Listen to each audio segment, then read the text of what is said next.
کو وہ دکھایا ہے کہ جہاں پہ پاکستان مسلم لیگ نون کے سینئر رہنما عطا تارڑ صاحب جو ہیں وہ اپنے لاڈلے کے حوالے سے بات کرتے ہوئے نظر آئے. لاڈلا کون ہے, کس کو ریلیف دیا جا رہا ہے, ہم اس حوالے سے بات کرتے ہیں. مظہر برلاس صاحب, سب سے پہلے آپ سے پوچھنا چاہوں گی, اگر ہم بات کرتے ہیں لاڈلے کے حوالے سے, یہاں پر ہم یہ دیکھتے ہیں کہ عدلیہ پہ تنقید کی جاتی ہے, کبھی بینچ فکسنگ کی بات کی جاتی ہے, کبھی میچ فکسنگ کی بھی بات کی جاتی ہے, اور پھر اعلیٰ عدلیہ کے حوالے سے یہ بیانات بھی دیے جاتے ہیں کہ کون کس کا لاڈلا ہے. آپ کیا کہیں گے اس حوالے سے؟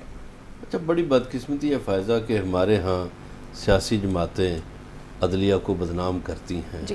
اور ایسا نہیں ہونا چاہیے.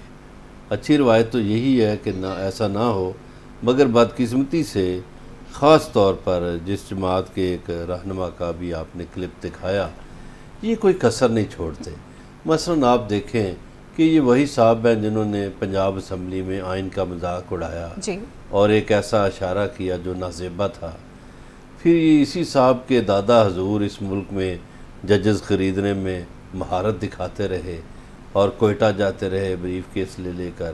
جی. اور پھر یہ بھی یاد ہونا چاہیے ان کو کہ ابھی ان کی جو حکومت ختم ہوئی ہے اس میں دیکھیے بہت سے مظاہرین بلائے گئے سپریم کورٹ کے سامنے, عدلیہ کو گالیاں دلوائی گئیں, غلیظ نعرے لگوائے گئے. تو یہ میں سمجھتا ہوں کہ عدلیہ کی ایک طرح سے توہین کی گئی.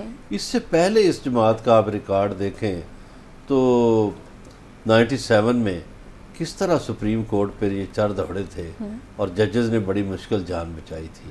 یہ تو ایک ان کا ریکارڈ ہے جو آج بڑی صفائیاں پیش کر رہے ہیں اور کسی عدلیہ کو پہ تنقید کرتے رہے اور کس مجھے طرح نہیں سے لگتا الزامات لگاتے رہے. کہ لاڈلے تو وہ لوگ ہیں جن کی سزاؤں کو راستے میں چھوڑ کر بیرون ملک بھیج دیا گیا. جی. لاڈلے تو وہ لوگ ہو سکتے ہیں جو 50 روپے کا اسٹامپ پیپر دے کر ضامن بن گئے اور پھر اس ضامنی پر بھی پورا نہیں اترے, اور آپ نے دیکھا کہ کسی کورٹ نے پوچھا ہی نہیں, نہ مفرور کو پوچھا نہ جو ضامن بنا اس کو بھی نہیں پوچھا کہ ہاں بھئی ادھر آنا سونے ہاں تو 8 ہفتے کیا سی تے کیوں نہیں آیا بندہ. صحیح, وہ کسی بیمار نے ہے. پوچھا ہی نہیں. نہیں, وہ کیسے پوچھتے, ضامن تو پرائم منسٹر بن گئے تھے. وہ جس دن فرد جرم عائد ہونی تو صرف پرائم منسٹر تھے. اس سے بڑا لاڈلا کیا ہو سکتا ہے فائزہ بخاری کہ ایک بندے پہ فرد جرم عائد ہونا ہو اور منی لانڈرنگ کا مجرم ہو اور اسی دن اس کو وزیر اعظم بنا دیا جائے.